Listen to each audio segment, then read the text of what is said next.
So, welcome to Free Friday. This is us going to play with the how-to kit of setting energetic fields. The how-to kit of setting energetic fields. So, I want to give you, there's kind of like a very simple version, and then there is a more kind of complex, layered deal that we'll see how far we can go in. Also, I'm going to invite a question. So if you have a question, we can take 3 questions. We will encourage you to write them into the chat box, and Jim will be basically reading them back to us probably around 1:45. We'll get to the sense of if you have something that you feel that you would like to have addressed specifically, we're open for that. So let's take a nice big breath. Open, allowing the energy to come all the way down.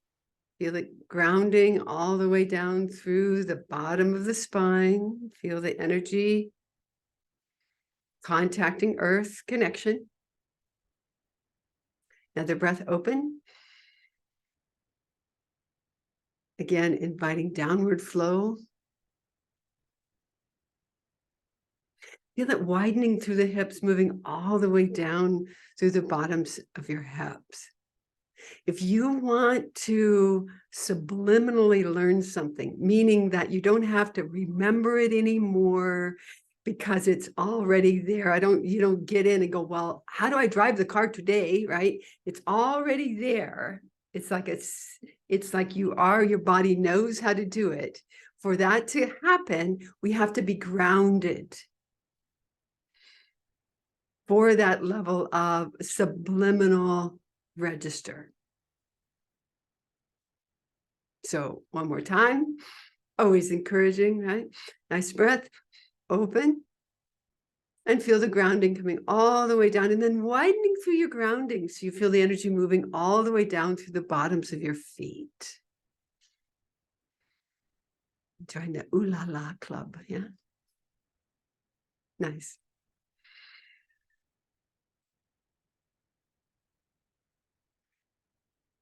So I'm going to tell you a little story.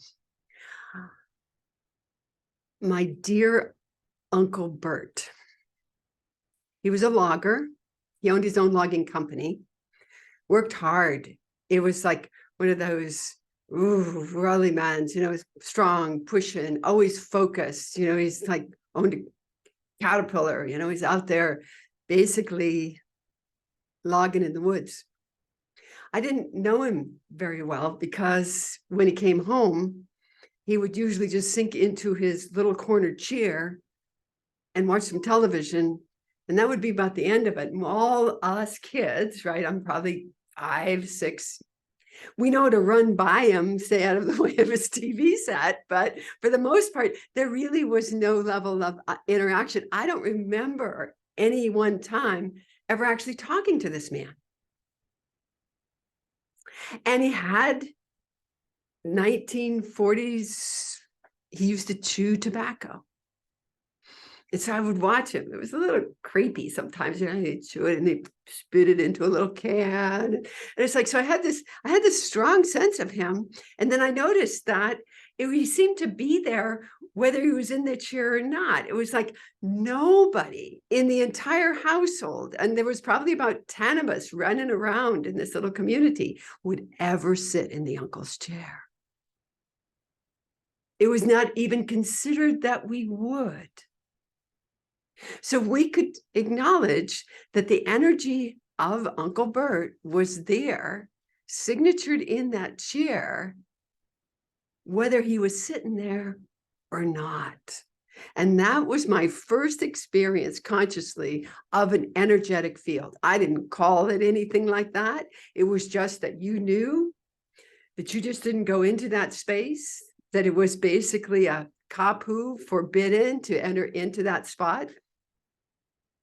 And that energy was already preset as to who owned it and how it could work. When I was thinking of that in the sense of where else was that, we all had our assigned seats at the dinner table. So that you're going to eat, you sit down in your chair, I remember a couple times sitting in my mother's chair or in my brother's chair. It felt so incredibly awkward because this was not my chair. This was not where I sat. This was not the perspective. And so that I started recognizing that there was a sense that this was my space. That when we were studying meditation, it was encouraged to meditate in the same spot every day. Their interpretation was that it built what they call ecoplasm, which basically was a textured field, like the sort of the fascia of the energetic field itself would hold consciousness, so that you built an accumulation of energy and strength, so that each time we would come to our meditation pillow, we would have a much stronger and more dynamic relationship to that space of meditation. So after a while, just like Uncle sitting in the corner, whether he was there or not, my meditation could be meditating me, whether I was actually active in that space or not. That when we were setting the energetic of the house, we decided to see if we could get our house to be temple energetics. That when you call for your home to be your temple, it means that every space within the home is conscious. Patterns are active. Energy is seen. Things become obvious, right? Just what you would want when you step into a temple space. That within that, you step into the temple and you'll feel a quickening and a sense of peace. I'd have certain people come waiting for their session, sit on our couch when the home was assigned to be the working space. And they said, I just feel so much better just sitting here. It's like, I don't even think I have any questions anymore. I'm done. It was like, great, you can go home, it's great. So that this aspect of energetic field is not something that we get out our little boom, boom, boom and make one. We start with the acceptance that energetic fields are always here, active on whatever level we set them on. Would I consider my uncle's energetic corner a temple? It probably was for him, but I certainly wouldn't want to go there. That was not an energy I would want to participate in. Kind of frightened me. It was dark. When I came to the understanding of the household, that when we had certain people come in the beginning to house it for us, we came home and noticed lots of things were broken. And unconscious behaviors, like they sat the cup on the table and it's got a huge ring in it. And it was like, these people, they were pretty conscious. What's made this happen? It's like they were fighting to go to sleep under the energetic of the temple, doing things specifically to go unconscious because the energetic was holding. So my table was more important at that point. So when we would leave and go basically on our travel tours, we would put the house to sleep. It wasn't until we found a few people who knew how to manage and work with temple time that we would leave the house on about a third. Before that point, I would come home and step in and feel exaggerated thought forms that would have been from my house sitters that were still active in the space asking for resolution. I remember coming home one night, I was just so tired. When you traveled on airplanes for about 16 hours and you're just so glad you're home, but you're still kind of like feeling kind of vaporized by being in a sardine can. And I was just sort of getting here and I sat down in our chair and I'm sitting here and I'm going, this is just too much. I start thinking these thoughts. I don't know. I can't deal with this anymore. I don't even know if I want to be here. It's just too much. I don't like it. Energy was really thick and heavy. Suddenly I was like, I don't think this is you, Nancy. You're tired, which made me extra receptive. what actually happened, I jumped out of the chair. It was like, I wasn't really quite ready to commit suicide in that moment. It was like, what is that? It was the field of our house sitter, who we felt that she was in a serious kind of in-between world, felt if we could just offer her stability and give her a place to be for this time, that she would stabilize, that she'd be all right. She did stabilize. She was all right. I cleared the chair. So that we're talking about now what we would call habitual fields that happen by just the kind of the leftovers of an emotional charge or a habitual energy that you come to every day, a certain kind of assigned spaces that you have that says, this is where I belong on the table, these kind of pieces. So they're all basically under the terms of energetic fields. It's just they happen through a level of repetition and habit. That a thought form is an aspect of an energetic field.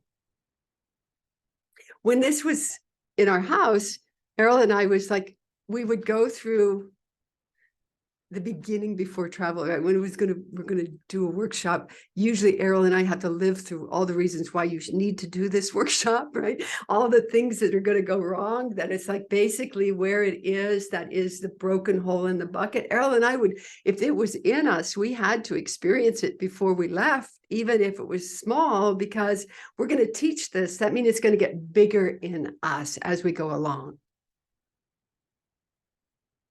Rather than wanting to hide the fatal flaw, we'd ask for it to come forward. And so that we would go into guardians, blaming, irritations, various kinds of things that would basically have us be protecting some of these hole in the bucket spots in our nature. And then we'd go on tour. And we have this beautiful couple months being able to address very specifically the healing of these energies, the openings of new spaces, the power that's given when you go through levels of transformation. Amazing, amazing shifts. I mean, we'd go to a retreat and we'd just feel like we were in a completely different dimensional space. And then we'd come home. And I'd be standing right in the kitchen, right where I was in that arguing irritation. And we noticed that often within 2 or 3 days, we might be back exactly where we were before we left. I went, oh my God, the energetic field is still active and here. I thought it would change, but it was anchored as strong enough in the house that it was there to be addressed. So we basically started clearing our house of excess old energy fields, just like you would take the dust off the table.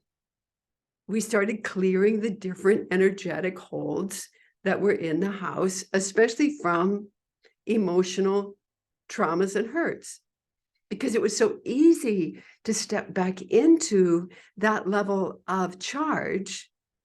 Because it's, again, it's a pre-programmed space that comes from undigested experiences. And here I am, and I'm ready to clear it.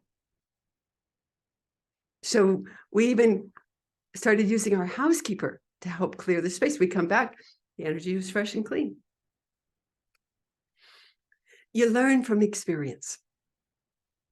So these, again, were what I might basically looked over as a leftover of a strong emotional experience.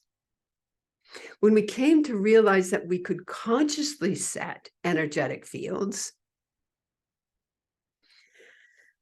I was working on a project.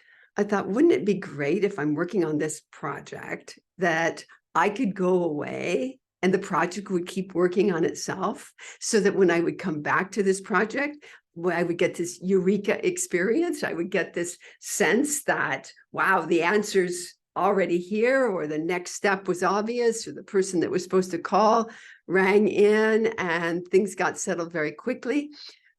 Wouldn't it be great if my projects had that kind of energy to them? So that's when I looked to the idea of setting energetic fields specifically So I set a field around my working desk that acknowledged that when I was working on a project, it would continue to process itself, finding new connections, new alignments. It would do its thing, shall we say. And so when I would step into it as a participant, and as I would sit down, I'd know exactly what to do with this project. I would bring it forward. It's like if I wanted to stay active in my conscious mind, I might write a few notes down as to what the next step is as I step out of it.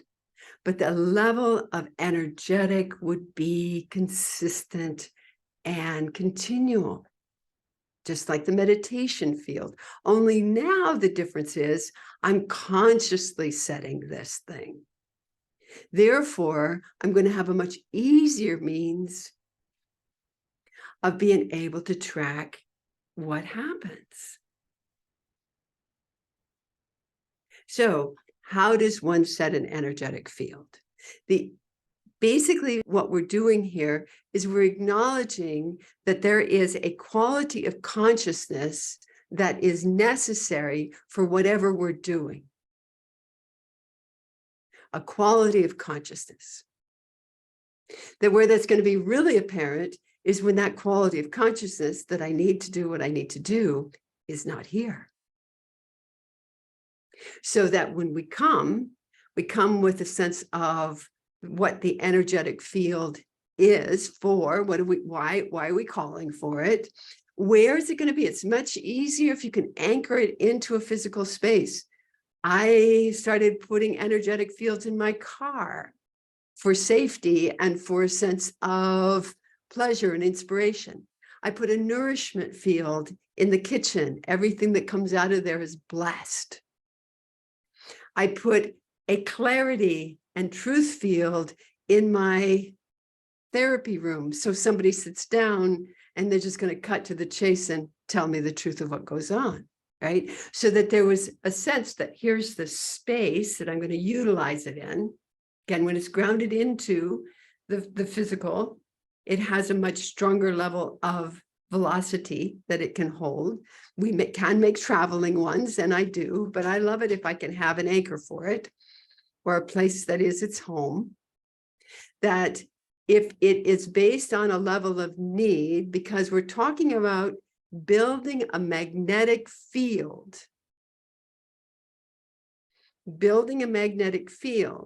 so that if I need this, that in the power of the need is going to be the energy that will be able to hold it in containment.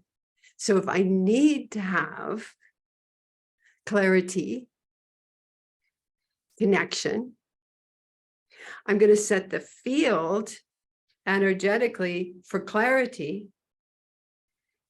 And then I'm going to notice as this quickening happens, right? It's magnetic. So it's going to start bringing in a certain level of connection. It could magnetize to me if I use it, especially as a manifesting field, it can manifest to me whatever I'm calling for. So suddenly everyone around me is clear. That where it becomes real in the sense that here I am in my intention, how am I registering this? How does it make sense? Is when I become conscious of the magnetic field itself, meaning I feel. We feel magnetism. We can feel it as pressure. We can feel it as a stronger attention span, a focus. So that when a lot of us came in more from, say, the psychological means of field setting, we did it through intention. It was a third chakra activity. I got this is what I want. This is what I need. This is the space I'm going to place it in. Here's the energetic of it. And to us in the inner circle working, we wanted to be able to sense, could we track this? Can we find this thing? And it was just amazing to watch an energetic field at work. We've played it with it from a lot of different angles. So the how-to basically is we recognize the need for one, either because we need to be in a different state than we're in. The level of setting our focus, our intention, so that we can name it as a word of power. It needs to have 1 to 3 words within it. It's not a story. It is an icon statement that calls for us to become clear within a certain state of being and its associated perspective. So let's just take a nice big breath. Let's set a field where you're sitting. Why not? Yeah. So we got the spot. So we know we're going to set it right here. We're going to call for clarity. We're going to set a clarity field. So I'm going to breathe it into my solar plexus. This is its station, right? This is going to be where I perceive.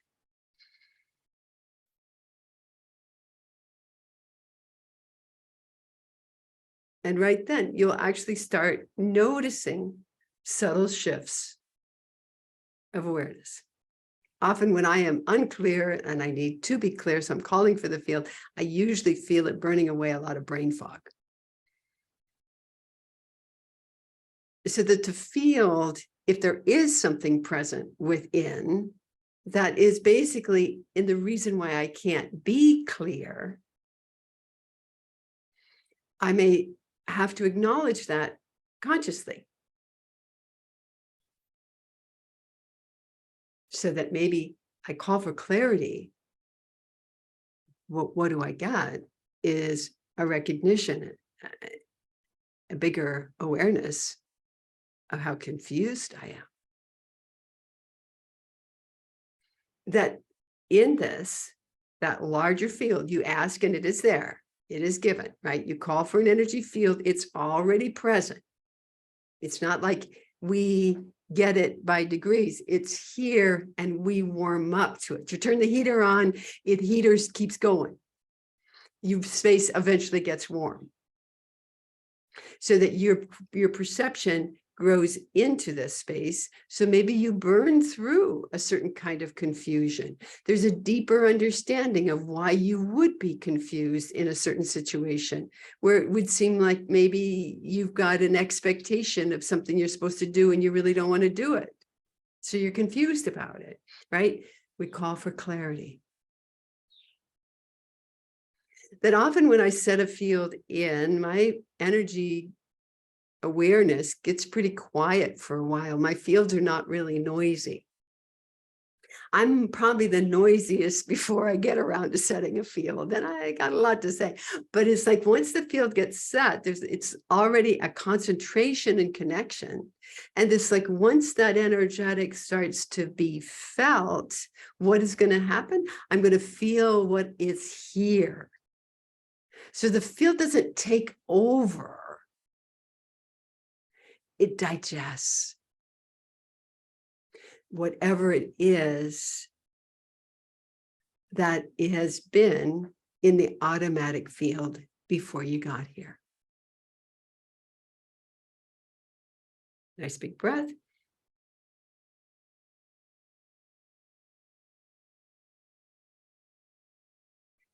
So the how-to kit of setting a field is that we are naming the field. We're drawing in through the power of the icon, the magnetism that allows it. I ask, it is given. And then I build the perception for it to come. If I am in a space where I don't have a lot of concentration, I may move in and out of where I was, unclear, confused, back to a sense of a strike of clarity and a deep awareness. Or I might get really clear as to what it is that I don't want to get clear about. See how it works? It's kind of like it just keeps bringing in this level, this connection, this addiction. So, Jim, let's hear a question.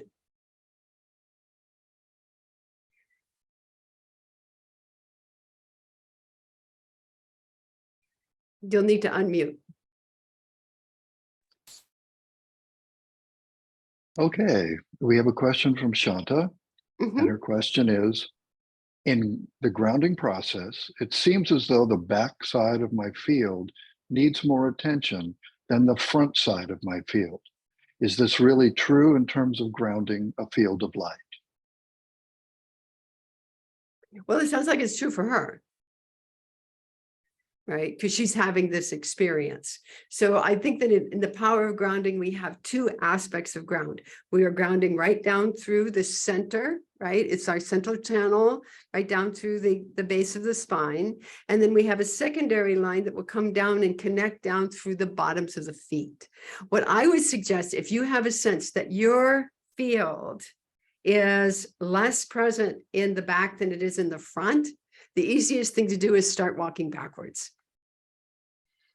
Find yourself a wall, something that you can track, and just start walking backwards. It's one of the best things you can do for your posture and for any kind of hip problems that you might have. But it's like to give you a sense that you bring more awareness of that which lives behind versus a sense of forward movement, what you're sensing. But it was, for me, it was like I sometimes would get a sense that I had not developed that much in the back. So when it did open up in the grounding, there was a much stronger level that I could be present in this circle of light. Thank you. So here we Nancy, have this. Okay. well, Go. perhaps an associated question there is grounding a field, or is it just an activity? Grounding is the anchor of the field. Okay. So if I'm going to have a sense that I create the clarity and all my clarity's up here, remember we said subliminal register, that which puts it into automatic is going to be down in the lower tummy, in the lower chakra centers. So up here, it's a great idea. Down here, it's a reality. This is why when they talked about this in the laws of manifesting, it was encouraged for you not only to name what you wanted, but to give yourself an experience of what it felt like to be in that space.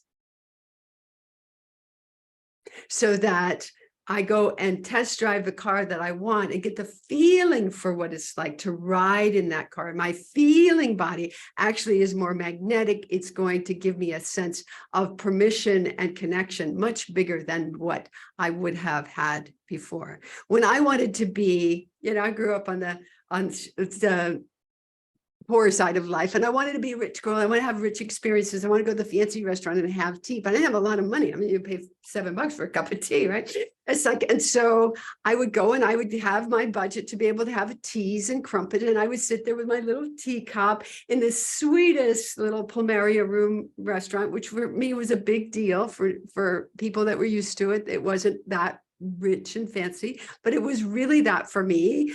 I ended up bonding with the waiter. I had a marvelous time and realized that this was really comfortable and it wasn't any big deal. And I could have my tea anytime I wanted to. I gave permission to have that space, and that was its final ground. Thank you, Joe. So here we are saying that fields are all the time. You're always in an energetic field, right? So that with that, we would have a sense of listening to what it is that you're experiencing. What are you feeling? And know that this is an energetic field that you carry, and have basically maybe habitualized it to such a thing that you really think that you are that field. Just like I come to the dinner table, that's my chair. That's awkward for me to be somewhere else. And so we have certain feelings that we identify as us, certain energies that we come to as a sense of this is who I am.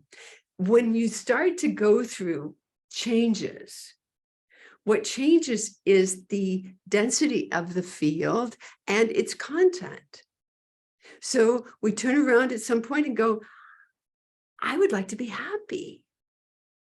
I'm tired of looking at the world through this heavy, laden, dark space. Even if it is all of that, do I have to spend all my time being that with it? I mean, if it's going to the hell in the handbasket, do I have to get into the basket? It's like, well, if I did, okay, some things maybe I can't control, but could I control the space of my experience being within it? And that's how I had to come to the permission to be happy, was not that the world around me suddenly started behaving itself. It's like, it's an energy that I feel I want to have a quality of attention and awareness in my being. So some people say they don't have any control over it. And so I would just have to say, for that person, they signatured their field to such a strong degree that they lost their choice. This is so who I am that there is no other. And it's like, if that's true, then we just wish for you to grow and learn through that experience. There are certain things and certain moods and temperaments in my being that are such a rich and deep part of my evolution. I can't get out of it. But I realized that I could ask for more levity. And I could keep recognizing from the sense of not being comfortable and not being happy, that it would be the only thing I could do would not try to change out there, but to shift my relationship to it. And so that out of that, and you know how we have these little guidances that talk to us all the time. My guidance kept telling me, you're not doing anybody any favors being so grumpy or being so heavy or going on and on about everything that's broken. You're really not helping that much, even though maybe you think you are, because, hey, I'm announcing it all. It's like, if you could find it within your heart to bring a little more levity and lightness, which I am fortunate because I have a lot of that, that might be your greatest gift. So how do I shift my field from a kind of a grieving preponderance of the empty to an awareness of gratitude, that even if it is that empty, hey, I am still here. I am still conscious. This is precious human birth. And then if I said, well, I'm going to see if I can up this a little bit more, right? Could I raise my frequency? That's when we come to energetic fields consciously to see what is it that we actually can affect and influence. What you believe is possible is what basically gauges what you can see in an energy field. If our life depended on what you believe, we wouldn't get very far.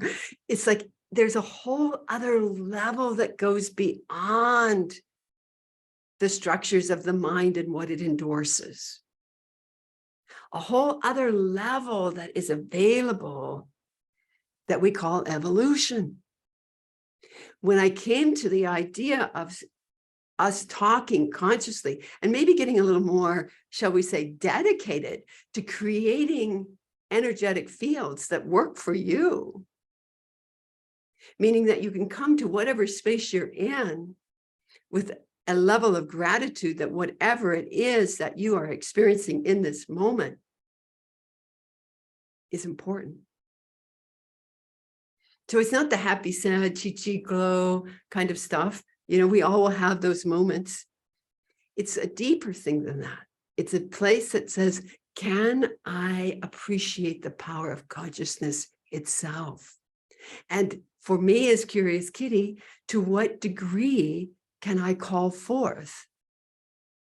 So when I call for an energetic field, it's usually calling for, at this point, an aspect of digestion. To digest something that I've inhaled, something that has what I call being branded into me. It was a feeling I adopted from my mother or my father as a way of sustaining a relationship. It's like, can this shift? My experience has been that I've spent my life playing with it. I can't think of anything else that I would want to be concentrating and playing around with than these levels of consciousness. And the aspects that allow me to face both my light and dark sides as they unfold. So what do I set the field for? Truth and love, a power of levity, an ability to maintain perspective of that which is going to live beyond me in this moment as much as possible. Jim, let's have another question. This is a question from Jody Jackson, and her question is it possible to set multiple fields in one space, for example, love and truth? So when I decided to make this my healing room, it's also my closet, so it's my dressing room. It's also my therapy room. So this is where people come to see me when we're going to do various kinds of work. This is where I would do all my dowsing of flower essences. It's a multi-purpose room. So what I did is I set the energetic intention for each of these spaces,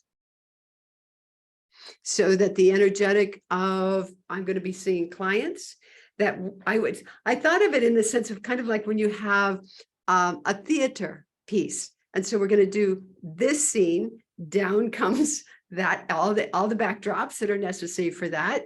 When that's over, we move it back up again, and it stays in what we call a potential element. So this is an aspect of specific fields with clear intentions that are in multiple space. That's not your question, but I think it's important to play with it.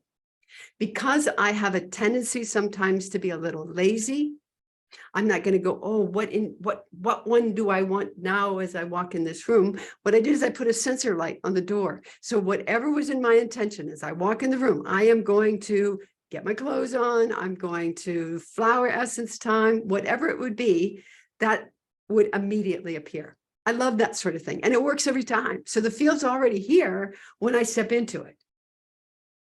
As far as having qualities of, we're going to set a field for love and truth. Ooh, I just got a little whoop. I'm going to have truth as my integrity downward line. I'm going to have love as a space of expansion and open and connection. So I'm going to hold the field that can be absolutely holding that power of integrity and that larger space of being as one energetic. So if you know the field quality, the principle that you're setting in motion, if you know it, you can often work with multiple ones. When I would have people come and they want to set all these intentions and they list off about 10, the problem that I had with it is that it would be hard to track. Which one is actually active? How is this working? So that what I found was the need to just let me do one here until I get it under my belt, until I've signatured it, so I don't have to call for that level of clarity or that level of truth, because I am that. Remember, an energetic field, especially the power of principle, its job is to become flesh. Its job is to be vibrating in me to such a degree that I am that. And any place that I go, I am an emanation of that quality. So I walk in the room, I am clear, and the room gets clear. Whoa, that Nancy, da da da da da. It's like, I would say it's really not me doing anything, but that it was strong enough to make that level of clarity and connection that it happens on its own.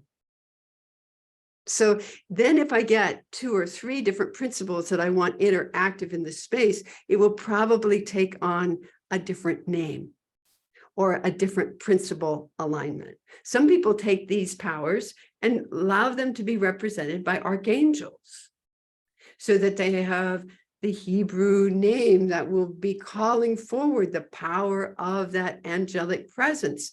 That is like the key of that has all these different hierarchy levels that would come in. And so that when we align to Raphael or Gabriel or whatever angel we would be playing with, it comes in as one aspect, as a power of that place of the heart, of that power of compassion.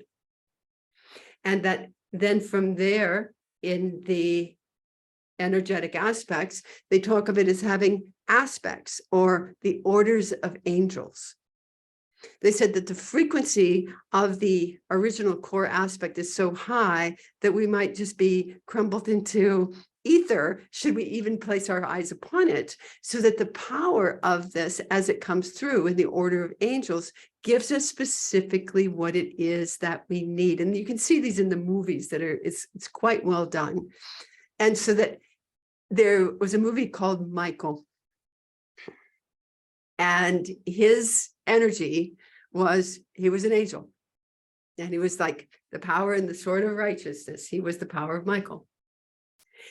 He's hanging out with these people. This lady, somebody harms her dog. I think it got ran over or something, and she's absolutely devastated. And she comes to him and says, "You're an angel, heal my dog." And he just kind of like sheepishly went, "I'm sorry, but I don't do that." It was, if you didn't know underneath it, you wouldn't understand quite what happened. She insisted, she said, "I don't care what you do, God dang it, go heal my dog." And she just like went after him. So he went over, he held the dog, and he held that power to do that for the dog. The dog got better. But in the film, we see a single white feather falling slowly down. He lost a feather. He lost a certain position of that hierarchy, but trying to be something different than he was. So that's the bigger piece that we're talking about here. But is it the sense of recognizing that you may have 2 or 3 various powers of principles that you would need to spend the inculcation of becoming. This was my spiritual training. I didn't know how to relate to any of this stuff when I started. So I went to 3 or 4 holy books. I took all the adjectives that describe God. God is omnipresent, omnipotent. It's like all these different elements that I went, I could learn these aspects. So I set upon my journey to say, okay, I'm going to learn the aspect of what it means to be the power of love, until it was in my ecoplasm, until it was in my body, until it was the same feeling that I would have as getting in and driving my car. Thank you. We have now, again, in the setting of energetic fields, we're being asked to take this a little bit more seriously. I was sharing with somebody that it's like right now we have a pretty kind of intimate relationship, shall we say, with the technical worlds around us, especially our phones. We find security in our phones. You know, rotary dial wasn't real, nobody ran around all secure because they could call somebody, but it was like there was a sense that there was automatic level of connection. I feel that whatever happens in the technological worlds is simply mirroring back to us the season that we are in our growth of evolution and spiritual content connections. So that we want you to have a relationship to what you need. I need clarity. I need love. I need security. I need a taxi. Whatever it be, big and small, to have the same kind of automatic response that you would have to either Google or call, right? There's no hesitation. That's what we need here. No hesitation to call and allow that energetic power. We let it happen in our telephones. I pick up, dial a number, and talk to somebody in India and think nothing of it. That level of telepathy and connection that is a sharing of energetic field. I remember when they were talking about it in this one man who was very powerful in his telepathic motions. He said, I am not at all impressed with the ability to be telepathic. He said, it's just part of the human nature. He says, what I'm amazed about is that you figured out how to do this through a wire. Now we don't even need a wire. So here we are, the how-to kit of an intentional field. If you have questions and you're going, but what about, and how does this work? It's going to be an experience on your part that will give you the answer. That if there's a part of you that lives in a stopgap, meaning you don't make the call, then we would have to see that there is something that is either needing to be digested in your nature, something that is stabilized in you to a degree that you're miserable. Some say that this is a very, very big root of sickness, is when we become so stable, we become stagnant and we forget to ask, or we try to make something work that has no longer any power to work. So we're at end of cycle. What do we have to ask for? The power of something new. The intentional fields, the ability to have a magnetic presence that is conscious and taking care of you.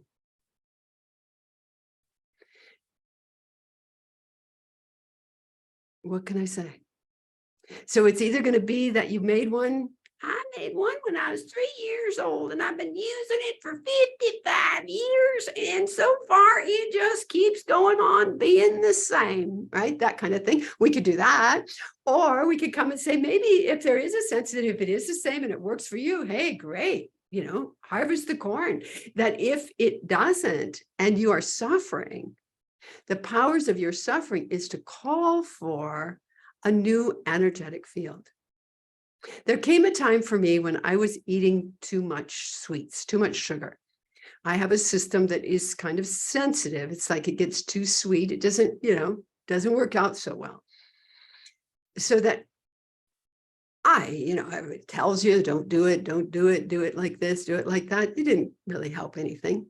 So I thought, well, maybe I'll do this through setting an intention. I related it even to a power of prayer because it seemed like it was could be bigger than me. And I just asked the universe to please help me crave what is good for me. And we're in times where anybody who's going to come and see me wants to give me my favorite treat in the world, which is chocolate covered cookies and all this great stuff. It's like, and so that out of that, let me please not put up a wall and make up some kind of cans and cans. I want to enjoy the smell. I want to be there with it, but help me curb the craving.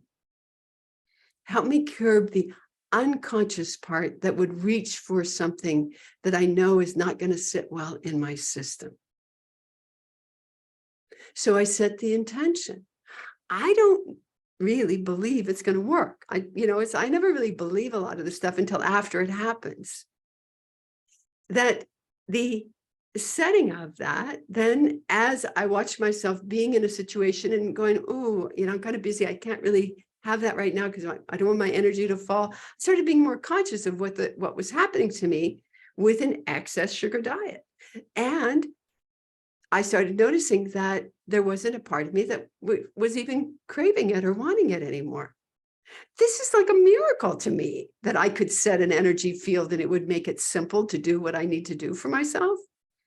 That's why, to me, the ability for us to realize that we would have the ability with just a little bit of conscious awareness to be supported in the universe beyond our wildest dreams. That's what we want to explore. Jim, you have another question for me? Yes, one more question. The question is, are fields set unconsciously, or is setting a field a conscious process? Most of the time we're setting a field to counteract the field we're in. Right? So that I'm just, I woke up in brain fog and I'm totally confused and I need to go do something that's kind of would encourage me to be present, right? So it's so that I'm there and I just, so that I'm if I'm in a subliminal kind of thing, I'm going to be looking out there. Maybe I have a cup of coffee. Maybe I should do this. Maybe I should do that. Probably it's the reason I ate that, right? So I'd kind of stabilize the field why I am the way I am because It's like, and so that out of that, that not a lot changes. That if I come to the sense that I need to do something, this would happen to me, where because I'm a big digester, it's like I need to be really clear when I go to work. I mean, really clear. So that if I'm in some kind of brain fog, I've got to be able to have a sense that I got to rise to the energetic equation. The work does that for me. So as soon as I sit down in my chair, boom, I am clear. Any place where there is still aspects of confusion will be much more apparent to me than it would be to other. So that we're usually in response. We're not starting from nothing. So that I could set a field because there's something that I want. So you want to come to the Big Island, Jim, and spend some time here. And so you come and you, oh yeah, I want to do that. Yeah, I really want to do that. That's really cool. That'd be really wonderful, right? That's a stabilizing aspect. You're just there in agreement. That's a great idea. Then you come in there and go, I'm going to do this. I am going to go to the Big Island and spend some time. Then we can feel the straightness of an intentional field. There is a magnetic power and pull. There is a focus attention on your part as to what kinds of pieces would need to come together. Maybe somebody walks in and goes, I got a companion ticket. You want to come along? Right? So that you can set up your grid as to however it is that it would come together. And you'll be amazed often in the sense of how the universe provides. So that when we were there before, it was a good idea, right? It was just a possibility. When it becomes an intentional field, it has magnetism, it has focus, it has draw to it. That in that you then can stay on top of whatever it is. So if you needed something, don't forget your sunscreen, right? You need something, then you would be going, okay, got it, boom. And everything that you need is actually already here. We have been touching the veils of these kinds of energetic powers, that when we come to the dynamics of, and there a lot of it's almost too good to be true. It's like that it's like we make it into big magic or into big programs or into all these kinds of things. It really, at the end of the day, it's more about a sense of a focus and the power of your desire. Desire creates energy fields. There are those who say that you will have a certain number of desire energy fields, and you will, whatever the strength of these magnetic desires are, whether it is a trauma that needs to be healed or that I need to write this 5-volume book, whatever it would be, you will reincarnate continuously until it is that desire is extinguished, meaning it's complete. So that in that level, I may be able to have, again, from the strength of a certain desire, being so strong that I will reincarnate for it. At one point, I asked to be a really good writer. Right now, I'm a technical writer. It's not my biggest love. And I checked it in, right? Because you just put it in the cooker. They said it would take you 3.5 lifetimes to get to this. And you'll be born with a pencil on that third one. Now, that doesn't mean that's what reality is. But if I wanted that to be different, I would have to want it from a whole other level.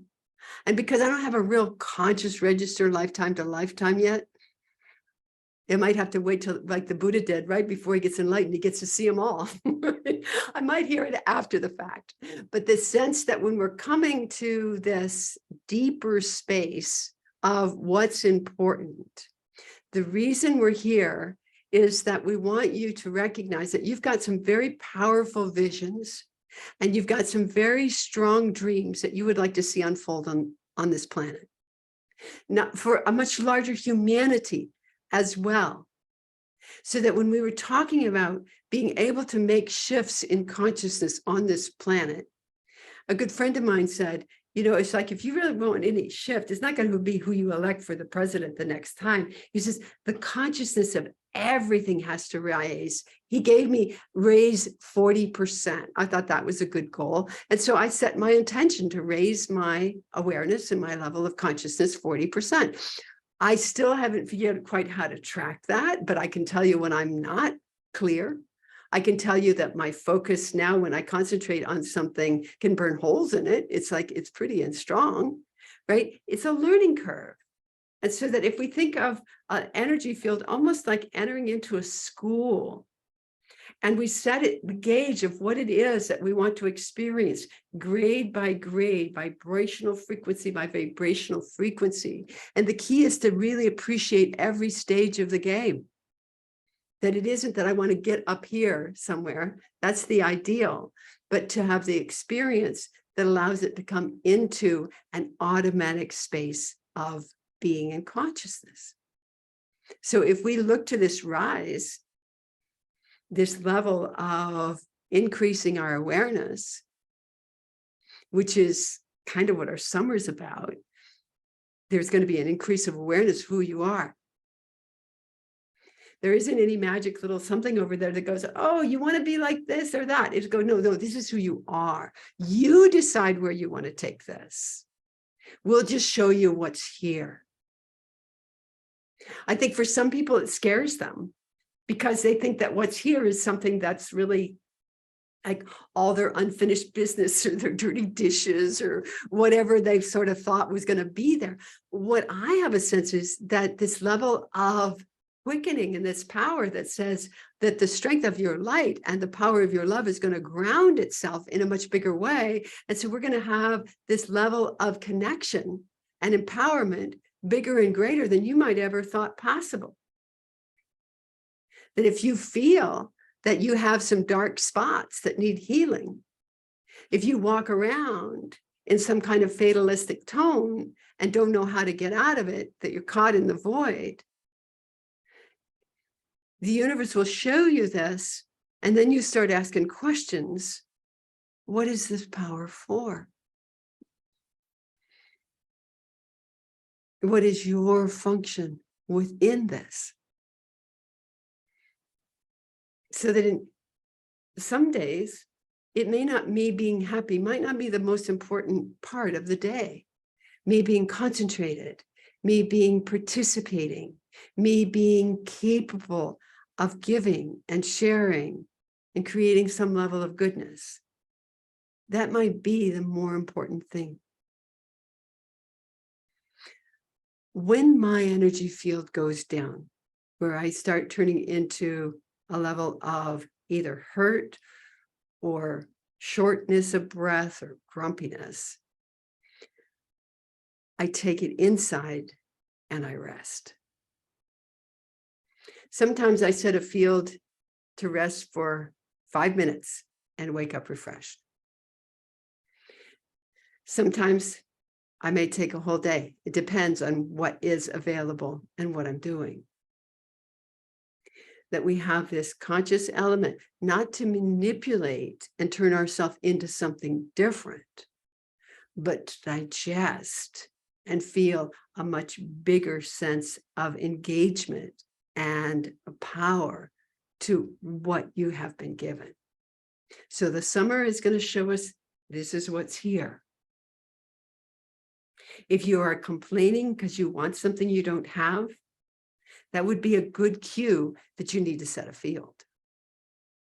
That if you don't set the field, that means that you're more comfortable not having your needs met. You're more comfortable in your problem. And that somehow if you resolved it, you might not exist anymore. Oh my goodness. What a risk, huh? So that it's like, if you're here in a space that goes, I want something to change, but it doesn't, it just means that you're stable. You're going to have to want it enough. We're going to have to build magnetism enough, or come into it from a different angle.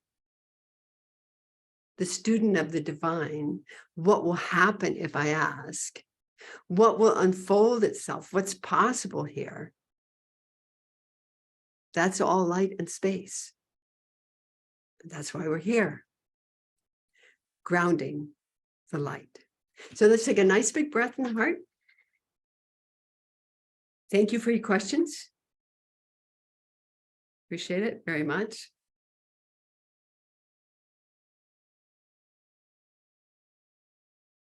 Now, what do you need?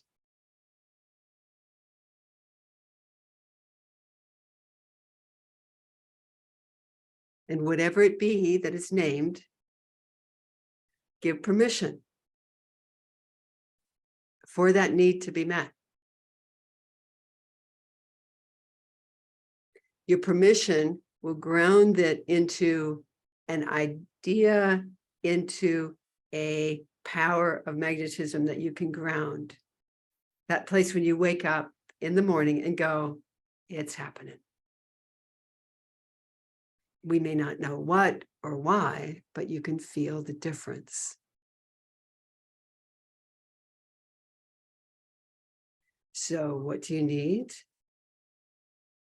You set the energetic field and you witness it unfolding. And as it does, use gratitude as confirmation. So today in our how-to kit, we talked about building fields in your house. That basically would be an energetic station that when you step into it, you don't have to like think or anything. You're just basically automatically in that space of I'm tuned in. We set that energy in your car. We're setting that energy in your meditation spot. We then moved internal and said this is going to be how you experience yourself within all these different levels. And it isn't to try to change you or make you a certain way, but to give you access in a much deeper way to digest the power that you have been given. That within this, stay grounded, be clear on your intention, and use this power of setting fields the way you would use your telephone. Automatic, immediate, without question. Nice big breath. Let's move it all subliminal, right? So we don't have to remember anything. We just bring it all in. Ooh la la. It's off this, it's called the quiet zone. If we're quiet, our body's signatures, everything, and we learn very rapidly in this way. So we'll take the power of 3 long breaths to signature in the strength of intentional energetic fields.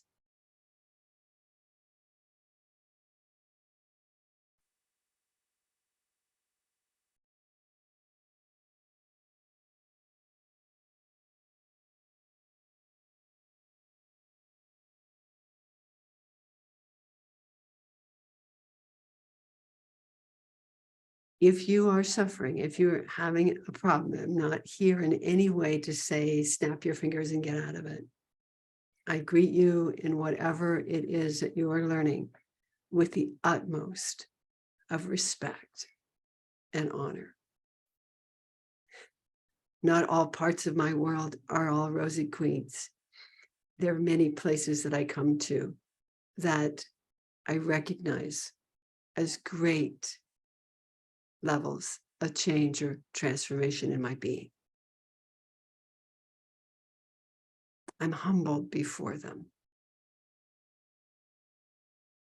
So this isn't a flick your bick, get it all better. This is a listening power that allows you to hear yourself deep enough to allow spiritual support. Thank you.